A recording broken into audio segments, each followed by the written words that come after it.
Bedroom से लेकर kitchen तक पानी पानी। ये दरभंगा के बाजितपुर मोहल्ले का नजारा है। हर तरफ पानी ही पानी है। सैकड़ों घर डूब गए हैं, तो घर के अंदर बेडरूम, बाथरूम और किचन से लेकर आंगन तक में घुटने भर पानी जमा है। हालत ये हो गई है कि बेडरूम में रखा पलंग भी पानी में डूब गया है। बिस्तर से उतरते ही दरिया से सामना होता है। बाहर निकले तो नाव के सिवाय और कोई सहारा नहीं है। पूरे मोहल्ले में पिछले 15 दिन से कुछ ऐसा ही हाल है, लेकिन कोई देखने वाला नहीं है। हम लोग का तो जीवन ये है कि हम लोग कहीं घर से बाहर भी नहीं निकल सकते हैं। आज 15 दिन हो गया हम लोग का, अभी तक हम लोग घर में ही हैं। जेंट्स हैं जो कैसे भी बाहर निकलते हैं, हम लोग का तो घर में ही है। यहाँ है कि सारे रूम में पानी है, किचन में पानी है। जल जमाव ने बनाया जल कैदी। ये मुजफ्फरपुर के आनंद नगर मोहल्ले का हाल है। 500 परिवार के इस मोहल्ले में पिछले 1 माह से 5 फीट पानी जमा है और यहाँ के बाशिंदों का बुरा हाल है। मजबूरन कुछ लोग तो अपने सगे संबंधियों के घर शिफ्ट हो गए हैं, लेकिन जो लोग बचे उन्हें अपने घरों में जल कैदी बन जाना पड़ा। लोगों का आरोप है कि NHAI ने ह्यूम पाइप पुल बंद कर दिया, जिससे जल जमाव के हालात पैदा हो गए, तो बारिश और बाढ़ ने हालात को और नारकीय बना दिया। ये बारिश का पानी बढ़ गया और उसके बाद कुछ बाढ़ का पानी उधर से आपका ये मथुरापुर गांव है उस तरफ, और पता ही हवाई अड्डा और कोल्ड स्टोर के पीछे से ये सारा पानी आकर के ये पूरा जलमग्न कर दिया। पानी में जिंदगी की जद्दोजहद। ये छपरा के मेहरुआ गांव की तस्वीरें हैं। बाढ़ ने यहां के बाशिंदों की जिंदगी तबाह करके रख दी है। सैलाब ने सब कुछ बर्बाद कर दिया है। नहर टूटने से पानी की तेज धारा उमड़ पड़ी है। घर घर में पानी भर गया है, तो सुरक्षित ठिकानों की तलाश में यहाँ के निवासी घर छोड़कर निकल पड़े हैं पानी से जूझने। जिसके हाथ जो लगा है वो उसे लेकर भाग रहा है। किसी के हाथ में सिलेंडर है तो किसी के सिर पे चौकी, किसी को नाव का सहारा है तो कोई रस्सी के सहारे जलधारा से जूझ रहा है।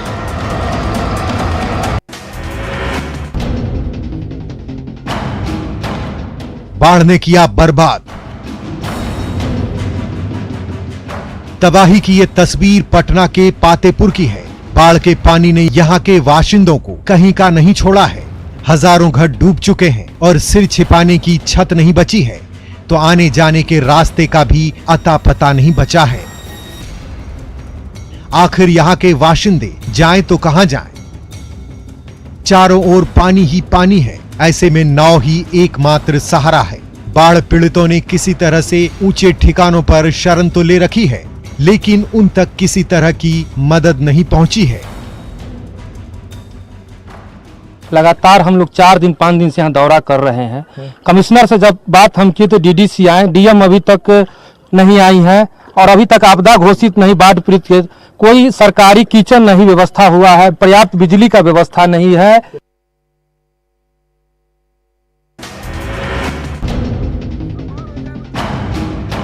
बाढ़ में जुगाड़ नाव का सहारा। दरभंगा में बाढ़ से भारी तबाही मची है, तो सरकारी व्यवस्थाएं बौनी साबित हो रही है। ऐन मौके पर सरकारी नाव नदारद है। ऐसे में जुगाड़ नाव ही एकमात्र सहारा है। इन रास्तों पर कभी गाड़ियां चला करती थी, लेकिन आज यहाँ घुटना भर पानी जमा है और जरूरतमंदों के सामने आने जाने के लिए इन जुगाड़ नावों के सिवाय और कोई चारा नहीं बचा है। लेकिन इन नावों में सफर कभी भी खतरनाक साबित हो सकता है। चारों तरफ आप देख ही रहे हैं किस तरह से पानी पानी हुआ है।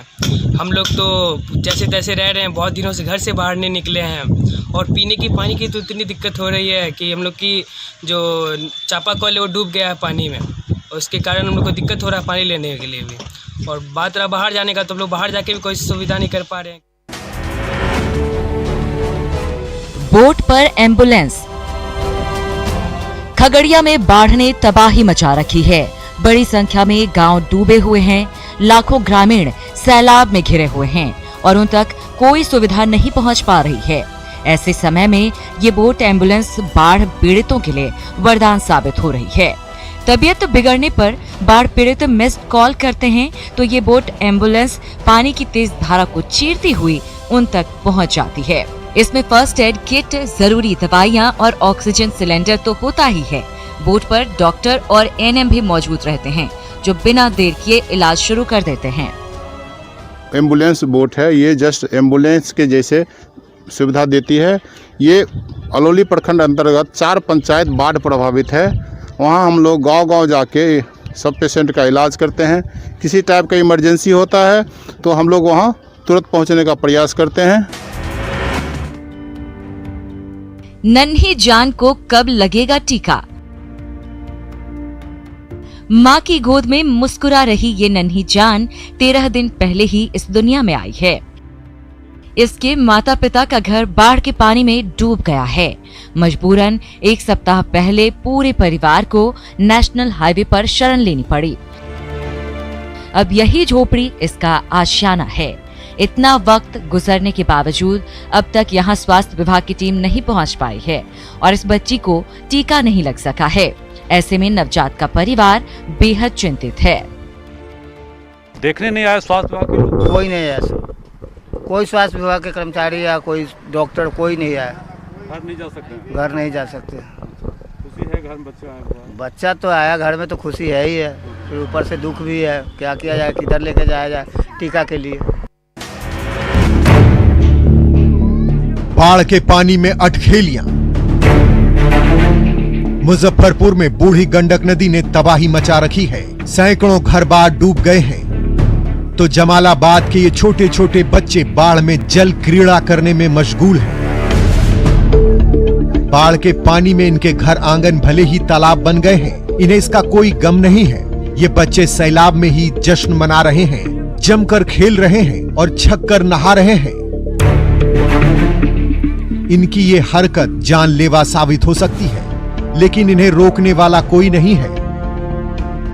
पूरा दवा फंस गया, हमको कोई देखने वाला नहीं है। अभी ये डूब फंस गया, हम वहीं में एकदम राशन पानी कुछ नहीं मिल रहा है सर। अभी बच्चा सब देखे ना, सब नहा धोआ रहा है, सब वहीं में लौटने के लिए हमको साधन नहीं हुआ है अभी। गंगा नदी का कहर। साहिबगंज में गंगा नदी से कटाव तेज होता जा रहा है। नदी तट पर स्थित कई घर नदी में विलीन हो चुके हैं तो दियारा के कई गांवों पर अस्तित्व का बादल मंडरा रहे हैं। यहां तक कि गंगा घाटों पर भी खतरा गहरा गया है। राजमहल प्रखंड के ग्रामीणों के सामने गंभीर हालात पैदा हो गए हैं। अब तक कटाव विरोधी कार्य शुरू नहीं होने का खामियाजा यहां के लोगों को भुगतना पड़ रहा है। उन तक अभी भी किसी तरह की मदद नहीं पहुंची है।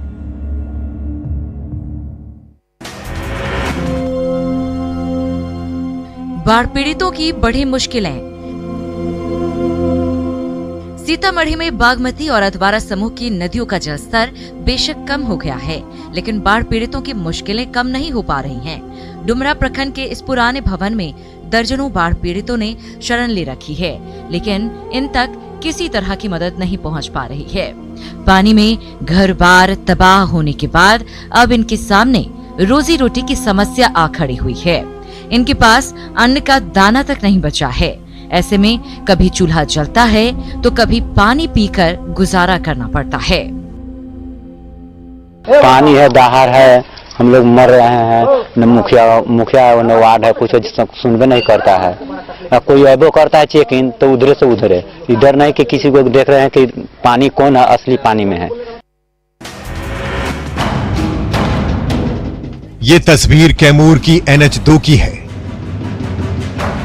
जहां एक रिफाइन से भरे टैंकर के पलटने के बाद ग्रामीणों में तेल की लूट की होड़ मच गई। क्या बच्चे, क्या बूढ़े और क्या महिलाएं सभी इस लूट में शामिल हो गए। दरअसल इस रिफाइन से भरे टैंकर के पलटते ही इससे रिफाइन गिरने लगा और ग्रामीणों में लूट की होड़ मच गई। तो कोई बाल्टी, तो कोई हांडी, तो कोई गैलन, तो कोई बोतल लेकर इस लूट के खेल में कूद पड़े। जब इसकी सूचना पुलिस को मिली तो पुलिस भी मौके पर पहुंची, लेकिन वो ग्रामीणों को संभालने में नाकाम रही। ऐसे गाड़ी घुमा के निकलने लगे तो खड्डे में गिरा, गाड़ा पलट गया। तो पूरा क्या टूट गया। लोग तेल वगैरह लूट रहे हैं? हाँ, गांव वाले लूट रहे हैं, 2-3 गांव लूट रहे हैं, छोड़ ही रहे, जितना तेल था सब लूट लिया उन्होंने। सड़क पर मौत को दावत, ये लौह नगरी की सड़कों का हाल है। सड़क के किनारे बेतरतीब तरीके से रखे ये बड़े वाहन न सिर्फ रोड एक्सीडेंट को न्योता दे रहे हैं, बल्कि रोड जाम का कारण भी बन रहे हैं। इन गाड़ियों ने सड़क के आधे हिस्से पर कब्जा कर रखा है और इसकी वजह से रोजाना दर्जनों सड़क हादसे हो रहे हैं, जिसमें दर्जनों राहगीरों की जान जा रही है। लेकिन जमशेदपुर की ट्रैफिक पुलिस कुंभकर्णी नींद में सोई हुई है। आए दिन आप देख रहे हैं कि एक्सीडेंट हो रहा है, फिर भी उसके बावजूद अगर आप कोई ठोस कदम नहीं उठाते हैं तो ये आने वाले समय में और भी मुश्किल हो सकता है कि छोटे छोटे हादसों के बाद कोई बड़ा हादसा हो जाए। क्या उसके बाद जागेगी सरकार? उम्मीदों का महासेतु। गोपालगंज में तीसरे महासेतु का निर्माण अंतिम चरण में है। ये मेगा ब्रिज गोपालगंज, छपरा और सीवान के साथ साथ पूर्वी और पश्चिमी चंपारण की दूरी कम कर देगा। साल 2014 में इसका शिलान्यास हुआ था। 508 करोड़ रुपए की लागत पर 6 साल के लंबे अंतराल के बाद ये महासेतु जल्द पूरा होने वाला है। फिलहाल ब्रिज से जुड़े अप्रोच रोड का कंस्ट्रक्शन तेजी से चल रहा है। ये मेगा ब्रिज इसी सप्ताह आम लोगों के लिए खोल दिया जाएगा।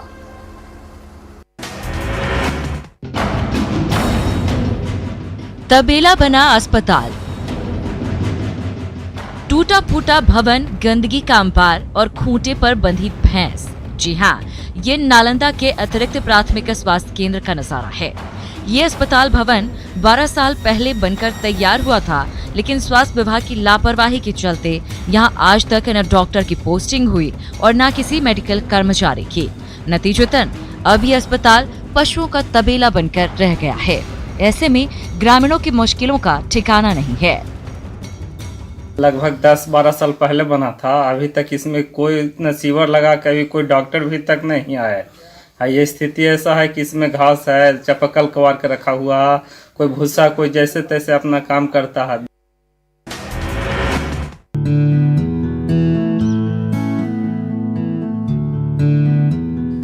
जशपुर में इन दिनों एक नई मिसाल बन रही है। जिस महुए की शराब सेहत खराब करती है, वो महुआ कोरोना से सुरक्षा के काम आ रहा है।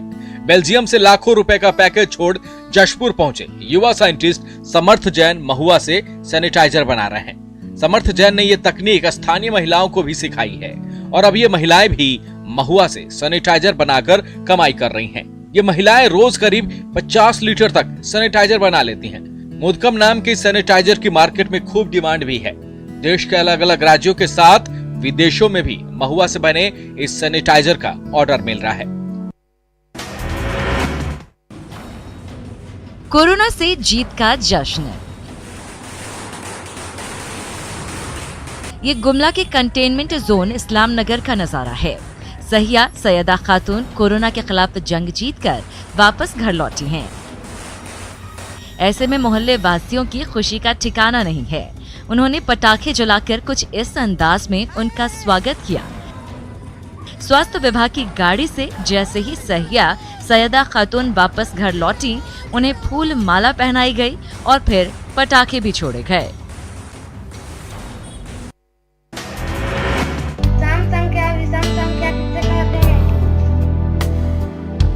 कोरोना काल में सूरजपुर के एक शिक्षक ने छात्रों की शिक्षा का बीड़ा उठाया है। कोरोना संकट के दौरान छात्रों की ऑनलाइन पढ़ाई के इंतजाम किए गए हैं, लेकिन उन छात्रों का क्या जिनके पास मोबाइल या इंटरनेट की सुविधा नहीं है। ऐसे छात्रों को शिक्षा देने के लिए सुंदरगंज शासकीय प्राथमिक स्कूल के शिक्षक दिनेश साहू ने अनोखी पहल की है। जिन बच्चों के साथ इंटरनेट की सुविधा नहीं है, वे किसी जगह इकट्ठे होकर गुरुजी को मिस्ड कॉल करते हैं और गुरुजी उनके सवालों का जवाब देते हैं। जिन बच्चों के पास मोबाइल नहीं है, उन्हें शिक्षक दिनेश साहू खुद गांव मोहल्ले में पहुंचकर लाउड स्पीकर के जरिए से सोशल डिस्टेंसिंग के साथ पढ़ाते भी हैं। शिक्षक की ये पहल अब मिसाल है। कोरोना काल में फिर पलायन। बिहार के गोपालगंज के ये मजदूर इस बस से सैकड़ों किलोमीटर दूर आंध्र प्रदेश के सफर पर निकले हैं। वहां की एक कंपनी ने इन्हें काम करने के लिए बुलावा भेजा है। ये मजदूर कुछ दिन पहले लॉकडाउन के दौरान अपने गांव लौटे थे, लेकिन रोजगार की तलाश में इन्हें एक बार फिर वहीं लौटना पड़ रहा है जहां से वो आए थे। ये मजदूर इसे अपनी मजबूरी बता रहे हैं। हमारे मजदूर को वापस लाया जाए, हम उन्हें अपने राज्य में काम देंगे, लेकिन 3 महीना हम लोग एक एक दाने के लिए मजबूर हो गए थे। एक एक दाना के लिए हम लोग मजबूर हो गए। वहाँ कोई रोजगार नहीं था, कोई काम नहीं था। बेखौफ होकर फिर वापस हम बीमारी से जूझ कर भी यहाँ आकर फिर उसी राज्य में आंध्र प्रदेश में हम लोग अपने काम की तलाश में आए।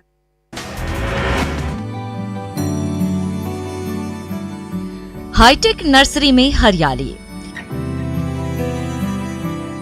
सरायकेला के कांड्रा में मौजूद इस हाईटेक नर्सरी में इन दिनों पौधों की नई नई प्रजातियां लहलहा रही हैं। 2 हेक्टेयर में फैली इस नर्सरी में हर तरह के पौधे मौजूद हैं। कुछ फलदार हैं तो फूलों और सजावटी पत्तों की एक से बढ़कर एक किस्में भी हैं।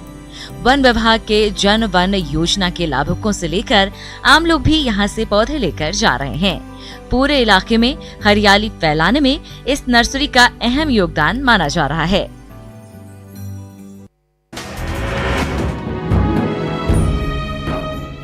कोरोना काल में कलाकार बेहाल। जन्माष्टमी पर इन्हीं रंग बिरंगे झूलों में किशन कन्हैया का अवतार होगा। कोरोना बंदी में बदहाली के दौर से गुजर रहे स्थानीय कलाकार ये आकर्षक झूला बनाकर गुजारा करने को मजबूर हैं, तो स्थानीय युवकों को भी इस तरह की कलाकृतियां बनाने की ट्रेनिंग भी दे रहे हैं। दरअसल कोरोना काल में नाटक और थिएटर पर प्रतिबंध है। ऐसे में इस तरह का छोटा मोटा काम करके ये कलाकार अपने पेट पालने की कोशिश कर रहे हैं।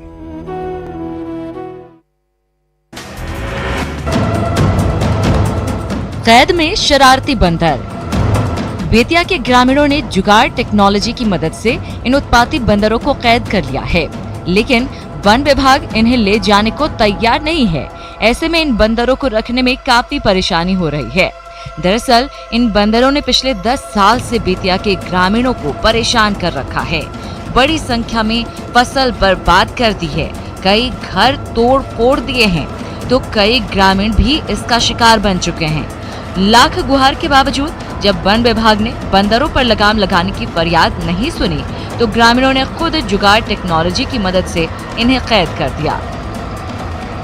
सफलता उसमें मिला। हम लोगों ने किसी तरह उसमें 35-40 बंदर पकड़े हैं और हम लोग अपील करना चाहते हैं कि वन विभाग इस पर ज्यादा ध्यान केंद्रित करे।